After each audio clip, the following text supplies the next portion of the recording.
राधे राधे, जय श्री कृष्णा। आज की कथा में आप सभी भक्तों का हार्दिक स्वागत है। भगवान श्री कृष्ण और श्रीमती राधा रानी की कृपा सदैव आप पर और आपके समस्त परिवार पर बनी रहे। दोस्तों, आज आप सुनेंगे ज्येष्ठ मास की कथा का 21वां अध्याय, और इससे पहले के सभी अध्याय सुनने के लिए आप सभी भक्तों का बहुत बहुत धन्यवाद। और अब भगवान श्री हरि विष्णु का ध्यान करके आज की पावन कथा का प्रारंभ करते हैं। सनत जी कहते हैं कि हे नंदराज, गोलोक में श्री हरि ने जब यमुना जी को भूतल पर जाने की आज्ञा दी और सरिताओं में श्रेष्ठ यमुना जब श्री कृष्ण की परिक्रमा करके जाने को उद्यत हुई, उसी समय वर्जा तथा ब्रह्मदेव से उत्पन्न साक्षात गंगा, यह दोनों नदियां आकर यमुना जी में लीन हो गई। इसीलिए परिपूर्णम दया कृष्णा अर्थात यमुना के परिपूर्णम श्री कृष्ण की पटरानी के रूप में लोग जानते हैं। तब सरिता उपश्रेष्ठ कालिंद्री अपने महान वेग से विरजा के वेग का भेदन करके निकुंज द्वार से निकली और असंख्य ब्राह्मणों समूहों का स्पर्श करती हुई ब्रह्मद्रव में गई। फिर उसकी दीर्घ जल राशि का अपने महान वेग से भेदन करती हुई वे महानदी श्री वामन के बाएं चरण के अंगूठे के नख से वितीर्ण हुई। ब्रह्मांड के शिरोभाग में विद्वान द्रव्युक्त विवर में श्री गंगा के साथ ही प्रविष्ट हुई और फिर वहां से वे यमुना ध्रुव मंडल में स्थित भगवान अजित विष्णु के धाम बैकुंठ लोक में होती हुई ब्रह्मलोक को लांघकर जब ब्रह्ममंडल से नीचे गिरी, तब देवताओं के सैकड़ों लोकों में एक से दूसरे के क्रम से विचरते हुए आगे बढ़ी। तदंतर वे सुमेरु गिरी से शिखर पर बड़े वेग से गिरी और अनेक शैल शंख को लांघकर बड़ी बड़ी चट्टानों के तटों का भेदन करती हुई जब मेरु पर्वत से दक्षिण दिशा की ओर जाने को उद्यत हुई, तब यमुना जी गंगा से अलग हो गई। महानदी गंगा तो हीवा पर्वत पर चली गई, किंतु कृष्णा अर्थात श्याम सलीना ना कालंद्री शिखर पर जा पहुंची। फिर वहां जाकर उस पर्वत से प्रकट होने के कारण उनका नाम कालिंद्री हो गया। कलिंदगिरी के शिखरों से टूटकर जो बड़ी बड़ी चट्टानें पड़ी थी, उनके सुदृढ़ तटों को तोड़ती फोड़ती और भूखंड पर लौटती हुई बेकवुंड वन में अर्थात इंद्रप्रस्थ या दिल्ली के पास जा पहुंची। यमुना जी साक्षात परिपूर्ण भगवान श्री कृष्ण को यमुना के पिता भगवान सूर्य ने जल के भीतर ही एक दिव्य ग्रह का निर्माण कर दिया था, जिसमें आज भी वे रहा करती है। खांडव वन से वेग पूर्वक चलकर कालिंद्री ब्रजमंडल में श्री वृंदावन और मथुरा के निकट जा पहुंची और फिर महावन के पास सिकता में रमण स्थल में भी प्रभावित हुई। श्री गोकुल में आने पर परम सुंदरी यमुना ने विशाखा सखी के नाम से अपने नेतृत्व में गोप किशोरियों का एक युद्ध बनाया और श्री कृष्णचंद्र के रास में सम्मिलित होने के लिए उन्होंने वहीं अपना निवास स्थान निश्चित कर लिया। तदंतर वे जब ब्रज से आगे जाने लगीं, तब ब्रज भूमि के वियोग से बेवल होकर प्रेमानंद के आंसू बहाती हुई पश्चिम दिशा की ओर प्रभावित हुई। तदंतर ब्रजमंडल की भूमि को अपने वारी वेग से 3 बार प्रणाम करके यमुना अनेकों देशों को पवित्र करती हुई उत्तम प्रयाग में जा पहुंची। वहां गंगा जी के साथ उनका संगम हुआ और फिर वे उन्हें साथ लेकर क्षीर सागर की ओर गईं। उस समय देवताओं ने उनके ऊपर फूलों की वर्षा की और दिग्विजय सूचक जय घोष किया। नंदी शिरोमणि कालिंद्री कृष्ण वर्णा श्री यमुना ने समुद्र तक पहुंचकर गदगद वाणी में श्री गंगा से कहा। यमुना ने कहा, समस्त ब्रह्मांड को पवित्र करने वाली गंगे, तुम धन्य हो। साक्षात श्री कृष्ण के चरणार बिंदु से तुम्हारा प्रादुर्भाव हुआ है, अतः तुम समस्त लोगों के लिए एकमात्र वंदनी हो। सुबह अब मैं यहाँ से ऊपर उठकर श्रीहरि के लोक में जा रही हूँ। तुम्हारी इच्छा हो तो तुम भी मेरे साथ चलो। तुम्हारे समान दिव्य तीर्थ ना तो हुआ है और ना आगे होगा। गंगा आप सर्व तीर्थम है, अतः हे सुमंगले गंगे, मैं तुम्हें प्रणाम करती हूँ।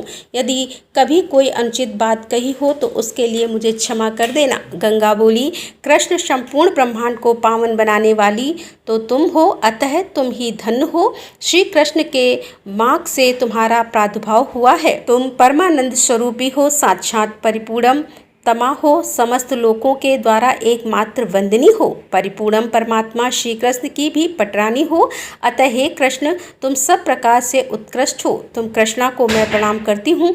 तुम समस्त तीर्थों और देवताओं के लिए भी दुर्लभ हो। गोलोक में भी तुम्हारा दर्शन दुष्कर है।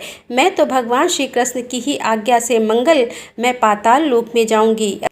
यद्यपि तुम्हारे वियोग के भय से मैं बहुत व्याकुल हूँ, तो भी इस समय तुम्हारे साथ चलने में असमर्थ हूँ। ब्रज के रासमंडल में मैं भी तुम्हारे युद्ध में सम्मिलित होकर रहूंगी। हरि प्रिय गंगा जी अनेक लोगों को पवित्र करती हुई पाताल में चली गई और वहां भोगवती वन में जाकर भोगवती गंगा के नाम से प्रसिद्ध हुई।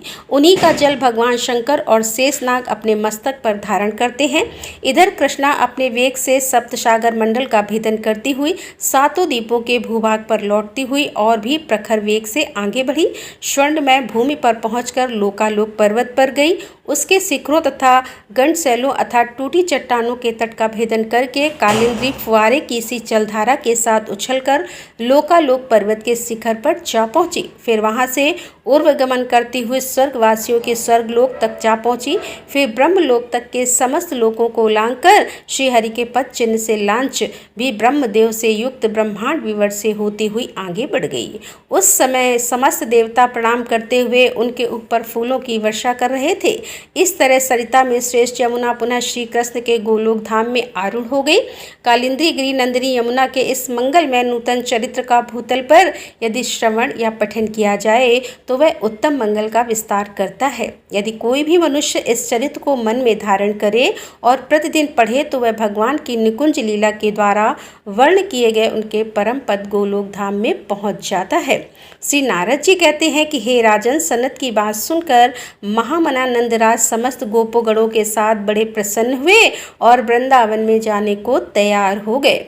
यशोदा, रोहिणी तथा समस्त गोपांगनाएं 7 घोड़ों, रथों, वीर पुरुषों तथा विप्र मंडली से मंडित होकर परम बुद्धिमान नंदराज दोनों पुत्र बलराम और श्री कृष्ण सहित रथ पर आरूढ़ होकर वृंदावन की ओर चल दिए।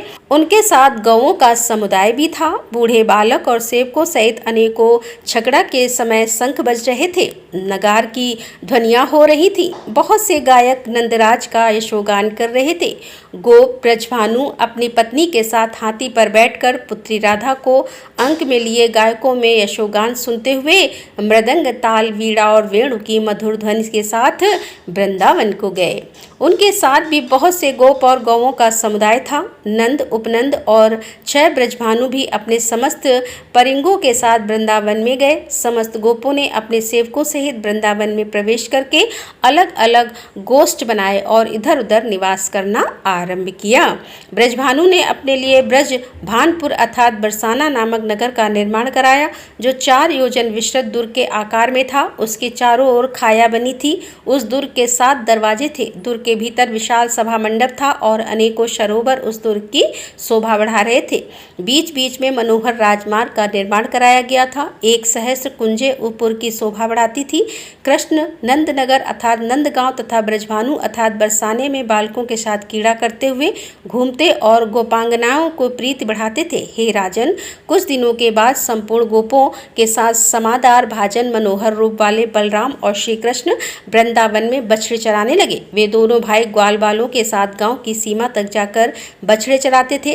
काली के निकट उसके पावन पुलिन पर सुशोभित निकुंज और कुंजोदरु उधर लुका छिपी के खेल खेलते और कहीं कहीं रेंगते हुए चलकर वन में सानंद विचरते थे। उन दोनों के कटि प्रदेश में करधनी की लड़ियां शोभा देती थीं। खेलते समय उनके पैरों के मंजीर और नूपुर मधुर झनकार फैलाते थे। बलराम के अंगों पर नीलांबर शोभा पाता था और श्री कृष्ण के अंगों पर पीत पट। वे दोनों भाई हार और भुजबंदों से विभूषित थे।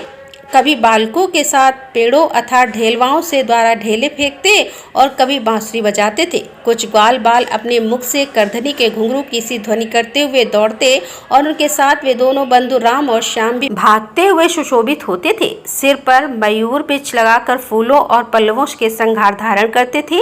हे नरेश्वर, एक दिन उनके बछड़ों के झुंड में कंस का भेजा हुआ वत्स सुराकर मिल गया। अब श्री कृष्ण को यह बात पता चल गई और वे उसके पास गए। दैत्य गोप बालकों के बीच में सब और पूंछ उठाकर बार बार दौड़ता हुआ दिखाई देता था। उसने अचानक आकर अपने पिछले पैरों से श्री कृष्ण के कंधों पर प्रहार किया। अन्य गोप बालक तो भाग चले, किंतु श्री कृष्ण ने उसके दोनों पैर पकड़ लिए और घुमाकर उसे धरती पर पटक दिया। इसके बाद श्रीहरि ने फिर उसे हाथों से उठाकर कपित वृक्ष पर दे मारा। फिर तो वह दैत्य तत्काल ही मर गया। फिर उसके धक्के से महान कपिवृक्ष ने स्वयं गिरकर दूसरे दूसरे वृक्षों को भी धराशायी कर दिया। यह एक अद्भुत सी बात हुई। समस्त ग्वाल बाल आश्चर्य से चकित होकर कन्हैया को वहां साधुवाद देने लगे। देवता लोग आकाश में खड़े होकर जय जयकार करते हुए फूल बरसाने लगे। उस दैत्य की विशाल ज्योति श्री कृष्ण में ही लीन हो गई। बहुला शब्द ने पूछा कि हे मुनि, यह तो बड़े आश्चर्य की बात है। बताइए तो इस बसर के रूप में पहले कौन सा पुण्य आत्मा पुरुष प्रकट हो गया था जो परिपूर्ण परमात्मा श्री कृष्ण में ही विलीन हो गया। तब श्री नारद जी बोले कि हे राजन, मुर के एक पुत्र था जो महादैत्य प्रमिल के नाम से विख्यात था। उसने देवताओं को भी युद्ध में जीत लिया था। एक दिन वह वशिष्ठ मुनि के आश्रम पर गया और वहां उसने मुनि की कामधेनु नंदिनी को देखा। उसे पाने की इच्छा से वह ब्राह्मण का रूप धारण करके मुनि के पास गया और उस मनोहर गौ के लिए ना करने लगा। अब महर्षि तो दिव्यदर्शी थे, अतः सब कुछ जानकर भी वे चुप रह गए, कुछ बोले नहीं। तब गौ ने स्वयं ही कहा, श्री नंदिनी बोली, दुर्मति तू मुर का पुत्र दैत्य है, तो भी मुनियों को मैं गौ का अपहरण करने के लिए ब्राह्मण बनकर आया है, अतः गाय का बछड़ा हो जा। श्री नारद जी कहते हैं, राजन, नंदिनी के इतना कहते ही वह मुर पुत्र महान गोवत्स बन गया। तब उसने मुनिवर वशिष्ठ तथा उस गौ की परिक्रमा एवं प्रणाम करके कहा कि मेरी रक्षा कीजिए, रक्षा कीजिए। गौ बोली, महादैत्य, द्वापर के अंत में जब तू श्री कृष्ण के बछड़ों में घुस जाएगा उस समय तेरी मुक्ति होगी। श्री नारद जी कहते हैं, उसी शाप और वरदान के कारण परिपूर्ण पतित पावन साक्षात भगवान श्री कृष्ण में दैत्य वशा असुर विलीन हुआ। इसमें विस्मय की कोई बात ही नहीं है। राधे राधे, जय श्री कृष्णा। आज की कथा का यहीं पर समापन करती हूँ। इसके आगे का वृत्तांत आप कल की कथा में सुनेंगे। अगर कथा पसंद आती हो तो वीडियो को लाइक जरूर किया कीजिए और संभव हो तो वीडियो को शेयर भी किया कीजिए और कमेंट बॉक्स में राधे राधे लिखना बिल्कुल मत भूलिए। तो दोस्तों, मिलते हैं इसके आगे की कथा लेकर। तब तक के लिए राधे राधे, जय श्री कृष्णा, हर हर महादेव, जय भोलेनाथ की।